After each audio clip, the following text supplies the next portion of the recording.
কারিগরেরা বড় পিঁড়িতে আটা ময়দার মিশ্রণে ঢেলে নিচ্ছেন ঘি, পনিজ এবং অন্যান্য উপাদান।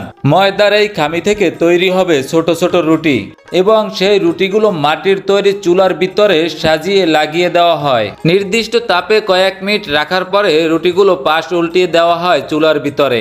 এভাবে মচমচে করে বেজে তৈরি করা হয় পুরান ঢাকার বিখ্যাত বাকরখানি। দোকানগুলিতে ভোর থেকে শুরু করে রাত 12টা পর্যন্ত এভাবেই চলে বাকরখানি তৈরি।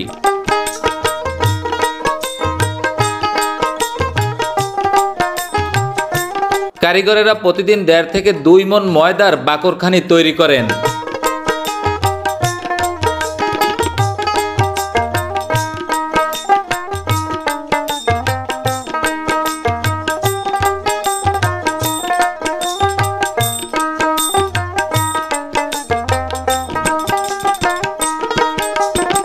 বাংলাদেশের পুরান ঢাকাবাসীদের অতি প্রিয় একটি খাবার বাকরখানি।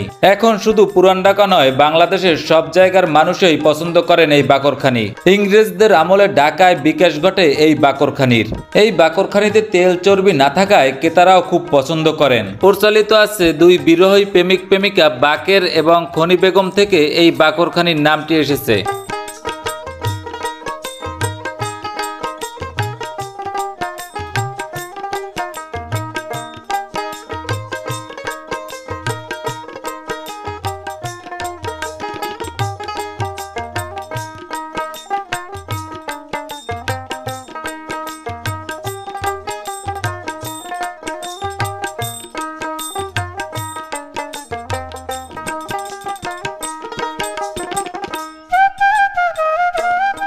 ভাই কি করতেছেন?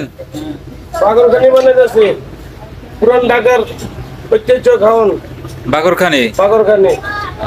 এই 40 বছর ধরে বানাইতেছি বাকরখানি। না এই জায়গায় 15 বছর ধরে। 15 বছর ধরে? হ্যাঁ। খাবারটা খুব স্বাদের খাবার না? এটা খুব খাবার পুরানা মানুষ খাইছে, আমরা খাইতেছি, সবাই খায়। এটা পুরানা খাবার, পুরান ঢাকার ঐতিহ্য খাওয়ানো। এটা সবাই খায়, গ্রামে বাড়িতে সব জায়গায় খায়। আগে শুধু ঢাকায় খাইতো, এখন বরিশালে বিভিন্ন রাষ্ট্রের মানুষ বিভিন্ন দেশে খায়। হ্যাঁ, মজা পায় গেছে। সিঙ্গাপুর, ইটালি সব জায়গায় যায়। সৌদি গেছে, দক্ষিণ কোরিয়া গেছে, মালয়েশিয়া গেছে, ইটালি গেছে, অস্ট্রেলিয়া গেছে, সব জায়গায় গেছে এই খাবার। আপনার এখান থেকে গেছে? এখান থেকে গেছে। এত জনপ্রিয় এই খাবারটা। এত জনপ্রিয় খাবার এটা।